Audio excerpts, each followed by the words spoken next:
सिंध जी तारीख़ ते ॻाल्हि ॿोल जे सिलसिले में और सिंधी आवाज़ दोस्तनि साथियुनि भाउरनि भेनरुनि जो थोराइतो आहियां। तव्हांखे सलाम पेश कयां थो। तव्हां जंहिं नमूने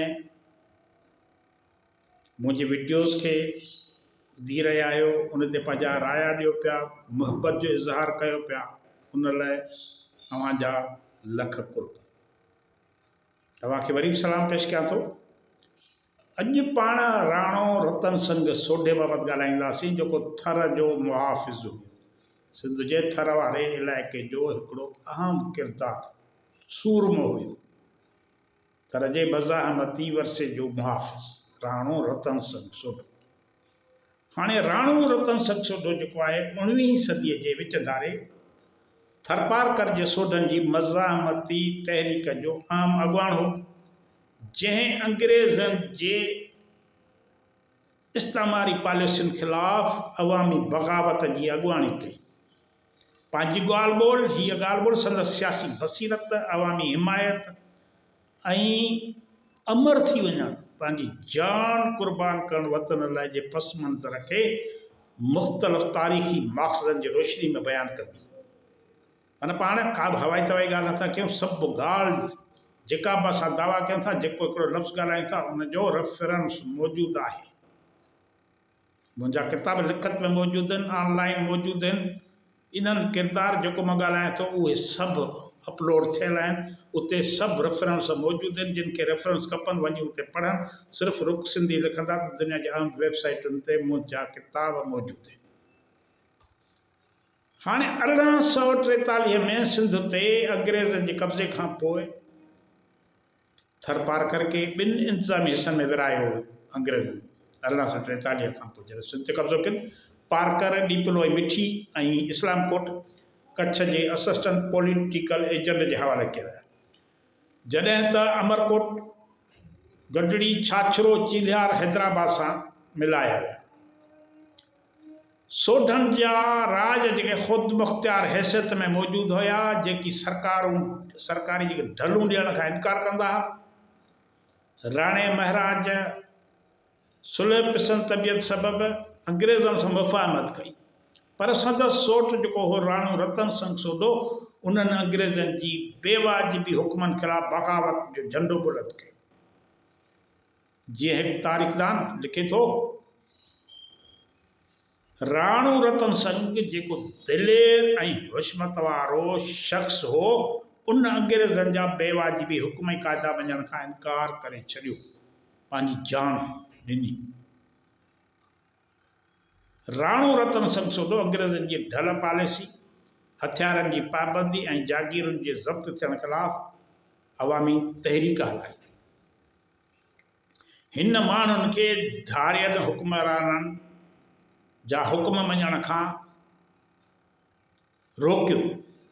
हिन माण्हुनि खे राणनि जो पुराणो कानून मञण लाइ चयो ऐं चयो त सरकारी हुक्म रद्द कया वञनि, पंहिंजा देसी जेके असांजा कानून क़ाइदा आहिनि उन ते पाण हलंदासीं।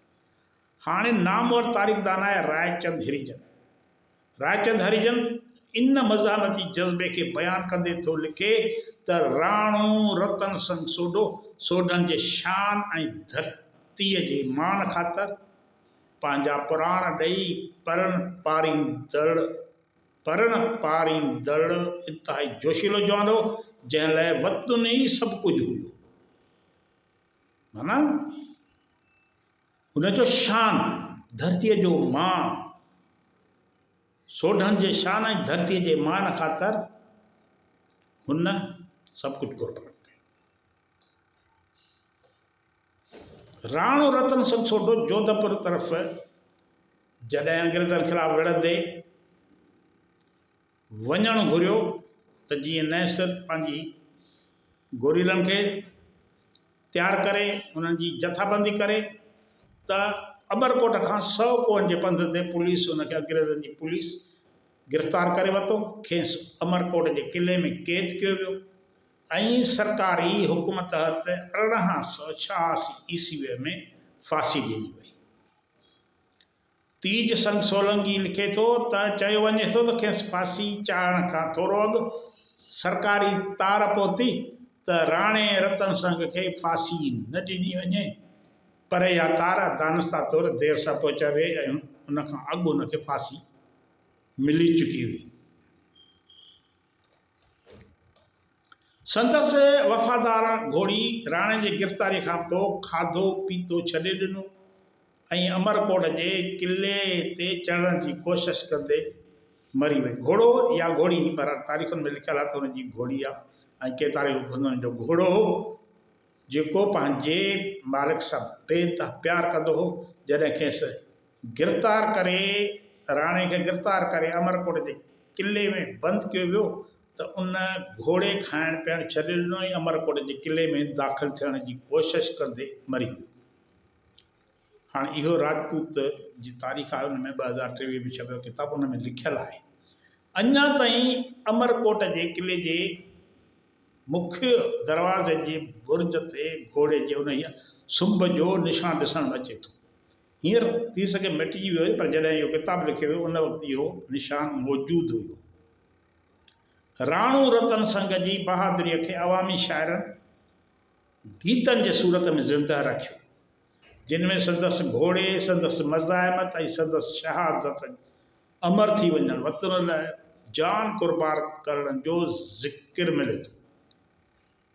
उन बाबति हिकु तारीख़दान लिखे थो, हरिजन किताब 1988 में हरिजन पंहिंजी किताब में लिखे थो, थर जी अवामी शाइरीअ में सोडन जी मज़ाहिमत हिकु ज़िंदह रवायत तौरु मौजूदु आहे। राणो रतन संग सोडो सिंध जे मज़ाहिमती तारीख़ जो अहिड़ो बाब आहे जेको इस्तेमारी ज़ुल्म ख़िलाफ़ अवामी हिम्मत, वफ़ादारी ऐं क़ुर्बानी जी अलामत बणिजी चुको आहे। संदसि किरदारु सिंध जे सियासी शऊर ऐं सक़ाफ़ती विरसे लाइ मशअले राह, जंहिंखे इल्मी ऐं अवामी सतह ते अजागर करण जी वक़्त जी ज़रूरत आहे। हाणे हिन हवाले सां तव्हां वधीक जेको आहे सो मालूमात ई थर बाबति, थर में अंग्रेज़नि ख़िलाफ़ जेका जिदोजहद थी, हरिजन जो किताबु आहे, आर हरिजन जो किताबु आहे, तारीख़ रेगिस्तान, इहो 1988 में शाया थियो आहे। ॿियो AR राजपूत जो किताबु आहे, सोडा चतर सुञाण, इहो मुख़्तलिफ़ वेबसाइटुनि ते मौजूदु आहे। TS सोलंकी जो किताबु आहे, अमरकोट सिंध जो इतिहास। हाणे इन्हनि सभिनी किताबनि में ही मौजूदु आहे तारीख़ी हक़ीक़त।